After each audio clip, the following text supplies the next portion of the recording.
Leave குலோஷோவா வந்து 1899ல Soviet சினிமால ஒரு இம்பார்ட்டன்ட் டைரக்டராகவே ஒர்க் பண்ணிட்டு இருந்தாரு. சினிமான்ற ஒரு விஷயமே கண்டுபிடிச்ச டைம் அது. அப்போ America, England, Germany and Soviet யூனியன்ன்றது இப்போ உள்ள ரஷ்யா, இந்த கண்ட்ரீஸ்லாம் தான் சினிமா பத்தி நிறைய விஷயங்களை வந்து இன்வென்ஷன் பண்ணி மக்களுக்கு கொடுத்துட்டு இருந்தாங்க.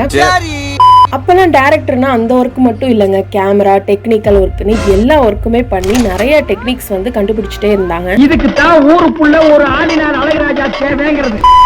ஆடியோவே இல்லாம சைலண்ட் ஏரால மூவிஸ் வந்து மேக் பண்ணிட்டு இருந்த டைம் இது. சின்ன சின்ன இன்சிடென்ட்ஸ்லாம் ரெக்கார்ட் பண்ணி அதை அப்படியே எந்த ஒரு எடிட்டிங்கும் இல்லாம ஃபுல் வீடியோ ரெக்கார்ட் பண்ணதை அப்படியே ப்ரொஜெக்ட் பண்ணி அதை ஆடியன்ஸ்க்கு காமிச்சு என்ஜாய் பண்ணிட்டு இருந்த டைம் இது. சொல்ல போனா எடிட்டிங்ன்ற ஒரு டெர்மினாலஜியே அப்ப கிடையாது. அப்போ இவர் சினிமோட்டோகிராஃபில வந்து நிறைய எக்ஸ்பெரிமெண்ட் பண்ணியிருக்காரு. அவர் பண்ண ஒரு எக்ஸ்பெரிமெண்ட்ல இன்ட்ரெஸ்டிங் எக்ஸ்பெரிமெண்ட் தான் குலோஷோவா எஃபெக்ட்.